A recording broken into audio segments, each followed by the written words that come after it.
est-ce qu'il y a vraiment la possibilité de coopérer avec vous, genre collaborer si par exemple les gens ont besoin de travailler dans cette G-Service, est-ce qu'il y a-t-il possibilité? Ou si d'autres compagnies veulent travailler avec vous, est-ce que vous donnez des possibilités?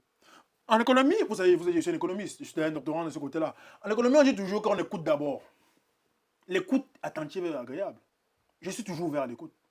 Si une compagnie veut fonctionner avec cette service et que dans notre relationnel, je vois qu'elle sera gagnant-gagnant et que surtout elle respecte mon code d'honneur, parce que chacun a un code d'honneur. Une compagnie peut-être qui vend l'agro ne peut pas se rapprocher de cette service pour travailler avec nous, qu'on soit les infiltrer, un peu leur réseau de distribution, on refusera, bien que mon réseau est très long à réussir.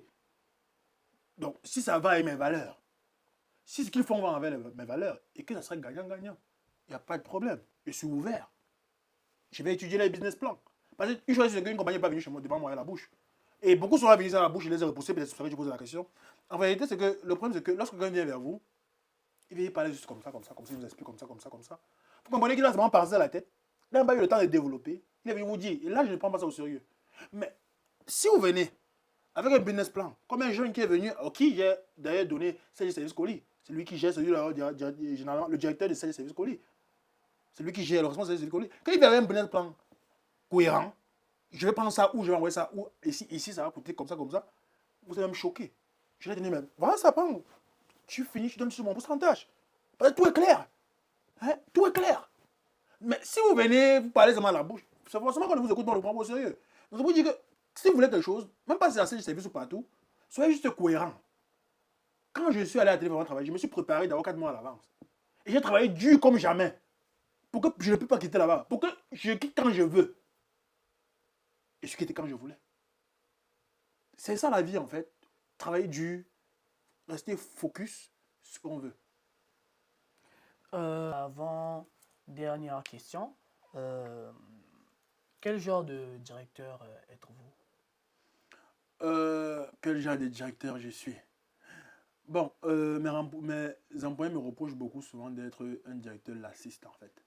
Et souvent émotionnel. Ça veut dire qu'ils ne comprennent pas comment je peux être lassiste émotionnel. Ça veut dire, il y a souvent qu'un employé peut faire quelque chose. Bon, un collaborateur, déjà je n'aime pas le terme employé, j'aime plus utiliser le terme collaborateur. Il n'y a pas l'employé quand c'est un collaborateur. Parce que lorsque je m'approche de quelqu'un, j'ai besoin de lui comme il a besoin de moi. J'ai été un employé, j'ai été aussi un dirigeant. Donc je comprends que c'est tout la collaboration. Donc quand un collaborateur souvent fait une chose qui est peut-être trop critique et que je ne reproche pas, c'est un haut responsable ou un de mes cadres qui se fâche que je suis trop lassiste. Mais ils sont étonnés qu'à l'heure, lorsqu'ils font une petite bourde, je m'enflamme tellement quand parce que c'est eux. Donc du coup, ils ne comprennent pas souvent que c'est un peu comme une colonne vertébrale en fait.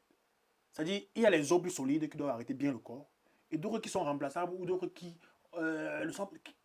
Il ne faut pas trop appuyer dessus. C'est-à-dire, je suis un directeur que je mesure en fonction du sérieux et en fonction de la place que tu occupes dans mon entreprise. Je ne ris pas avec mes cadres, je ne blague pas avec eux. Lorsque c'est un peu plus bas, je peux laisser souvent certaines choses passer parce que ils sont encore en tourisme, ils ne savent pas si on fait carrière avec nous, ils ne savent pas si dans 2 mois ils sont encore là, eux-mêmes ils sont en train de tester. Bon, mes cadres qui ont accepté mon projet, qui ont sacrifié tout pour moi, qui sont avec moi depuis 2 à 3 à 5 ans, je ne blague pas, j'appuie fort. Donc, je suis ce directeur-là, mais je suis avant tout un directeur sociable. Je mets le social devant le capitalisme. Le socialiste, pour moi, peut-être parce que je suis arrivé en Russie, mais j'aime plus le socialiste que le capitaliste. Parce que le socialiste laisse les crasses. Ça laisse les larmes. Ça laisse les larmes de joie. Or, le capitalisme, comme on dit chez nous les économistes, laisse derrière lui la haine. Ça laisse derrière lui quelqu'un qui, on se dit, il a passé toute sa vie à ne rechercher que le profit et rien que le profit. Et parfois, c'est un peu difficile à comprendre et difficile à manier cela. Merci beaucoup, Monsieur Gaius. Une toute dernière question, de 1 jusqu'à 10, sur combien pouvez-vous noter vos collaborateurs? De 1 jusqu'à 10, euh, généralement, en général, je ne peux pas noter mes collaborateurs comme cela. Mais qu'est-ce que je dirais? Je dirais que j'ai des collaborateurs qui sont bons, j'ai des collaborateurs qui sont moins bons. Et un autre jour, j'ai encore le collaborateur qui était moins bon, qui devient bon. Et celui qui était très bon, qui devient moins bon. Donc mes collaborateurs sont un peu des caméléons en fait. Ça dépend de la saison. Il y en a d'autres que lorsqu'ils ont des problèmes dans leur vie personnelle, ça se répercute sur leur travail. c'est un problème amoureux ou problème quoi, je ne sais pas. Ça se répercute dans leur travail. Mais lorsque le problème est résolu, ils sont encore plus optimales. Donc, c'est quand ils ont les émotions, ça se répercute dans leur travail. Et après, ouais, mais je sais quand même que j'ai les meilleurs collaborateurs du monde. J'ai les meilleurs collaborateurs du monde. Parce que notre famille est très solide. J'ai des collaborateurs qui peuvent travailler avec moi aujourd'hui, s'ils n'ont plus de salaire au moins, c'est même 6 mois, sans me demander quelque chose. C'est vrai que je n'ai jamais sauté un mois sans payer un de mes collaborateurs. Essayez un peu, on va voir. Je... non, non, si besoin s'y prête, j'essaie de comprendre, mais je n'ai jamais sauté un mois. Mais je suis sûr que je peux faire 5 mois et certains comprendront. Pas peut-être tous. Parce qu'il y a certains qui ont cru en moi, ils savent que si je ne peux pas payer, c'est que l'entreprise a des problèmes. Ils savent que même quand l'entreprise était au plus mauvais, parce que ça a aussi traversé beaucoup de vagues. Beaucoup de choses qu'on n'a pas dit devant la caméra. Beaucoup de choses qui sont en interne, qu'ils connaissent. On a traversé beaucoup de problèmes, beaucoup de tumultes. Mais ils savent que j'ai toujours fait tout pour d'abord mettre les agents de côté. Les salaires.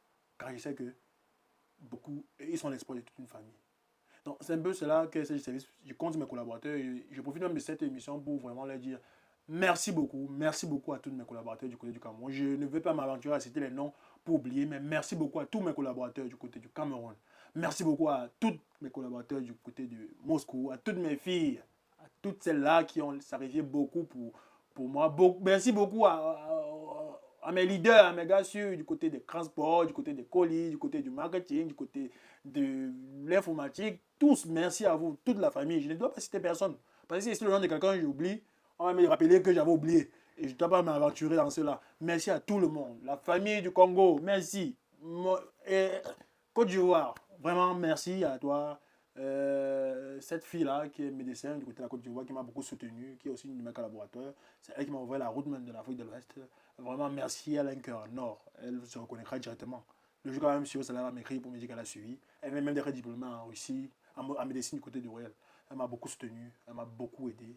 Et on se connaît depuis que je suis arrivé en Russie. C'est même l'une des rares personnes que je suis arrivé en Russie, que j'ai rencontré. Elle m'a beaucoup soutenu. Et elle est aussi, comme même, c'est là comme une sœur pour moi déjà. Merci beaucoup aussi à toi. Donc vraiment, merci à tous mes collaborateurs parce que c'est une mine d'or, c'est une grande manne pour moi. Ils ne savent pas à quel point je les aime, à quel point, même si parfois je suis un peu grincheux, ils savent que je ne vais pas m'en passer d'eux.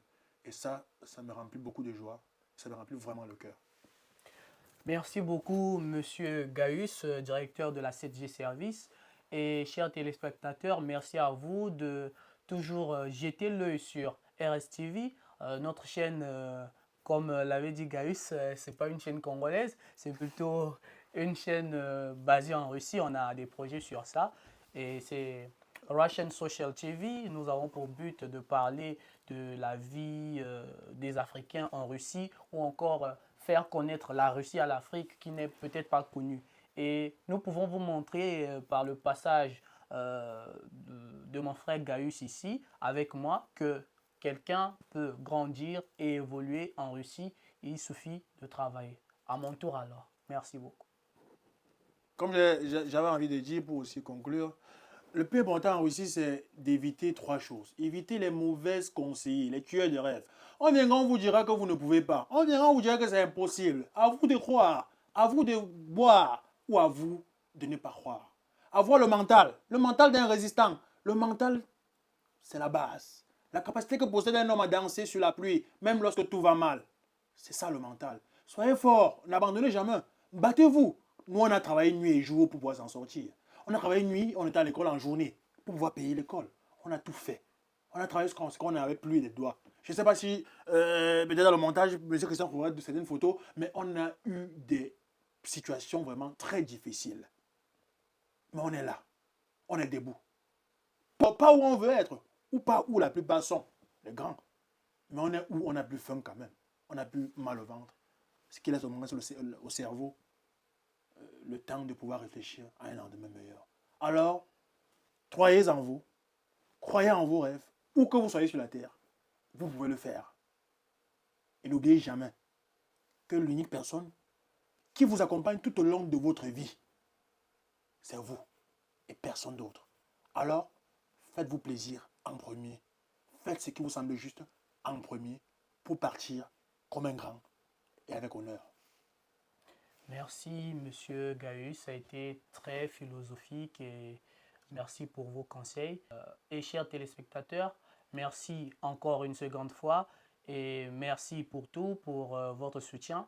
Et nous tenons à vous dire, si vous avez besoin des interviews, qu'on vienne chez vous, vous pouvez nous écrire au 8 977 26 32. Je répète, 8 977 26 32. Merci, à la prochaine. À la prochaine.